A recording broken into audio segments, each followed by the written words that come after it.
On Thursday, Sega gave us our first sneak peek at the next big Sonic title, while also confirming a leak from way back in January. This video will be split into two parts, just my initial reactions and theories that don't involve the leaks for the first half, and a second that will discuss them, though I'll be skipping what was said about the final boss in those leaks as well. I'll throw in a spoiler warning when the time comes, but make sure to check the timestamps as well. I should also mention that I thought Forces was passable. I had fun with it despite its flaws, and agree that it could have been better, but as I said, I still enjoyed it, so let that colour your opinions of what I plan to say next as well, if you need to.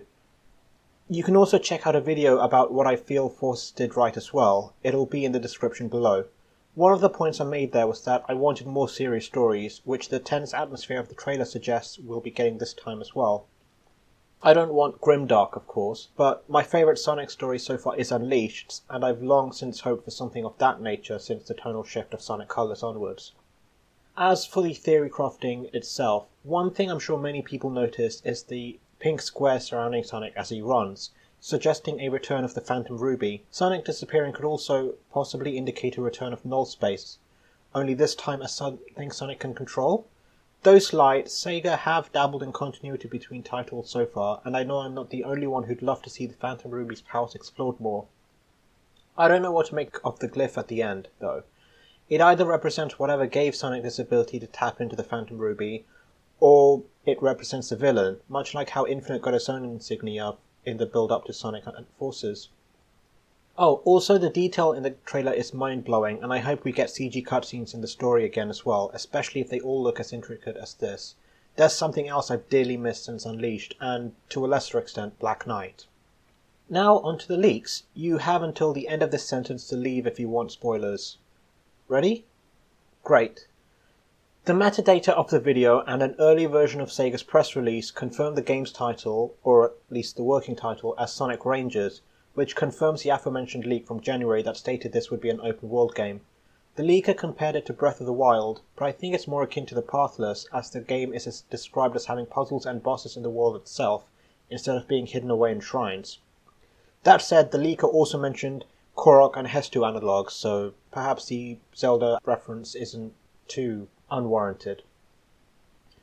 Anyway, defeating the puzzles give you orbs to spend on a skill tree, while bosses unlock stages in quote-unquote cyberspace that play like traditional levels.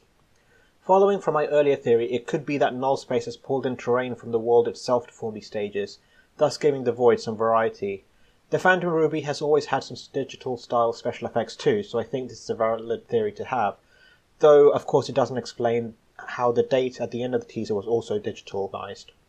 But regardless of that, I think the open world formula is a great idea. I've long wanted an open world Sonic, ever since Unleashed Subworlds, and especially after Sonic Utopia popularized the idea for everyone else. I can imagine the world being laid out like adventure stages, or even colors and forces zones, different intersecting platforming elements that can be strung together as levels or platforming challenges of various levels as required. The leak doesn't mention boosting, but mentions a new form of defeating enemies called the Spin Cycle, so I don't know if we're returning to the boost formula or not. But even if not, if the main levels are still structured anything like Generations, I think we're in for a treat here as well. The leaker said the gameplay was rough, but this was in January of this year and Rangers is coming out next year, so I think it's safe to assume Sega will have ironed those out by release, especially since they've made several statements about how they want to take their time with future releases. Honestly, of all the titles to get a Breath of the Wild style reimagining, I wasn't expecting Sonic at all, but I'm very excited. I look forward to seeing how this title ends up, but if it can deliver on the promise of an open world with all of that entails, for example collectibles and fun side missions, and a fun skill system, I'm sure I'll enjoy it, regardless of what IGN or Nintendo Life say. How about you? Please let me know what you think in the comments below, and consider liking and subscribing to help the channel out. But as always, regardless of all of that, have a great day.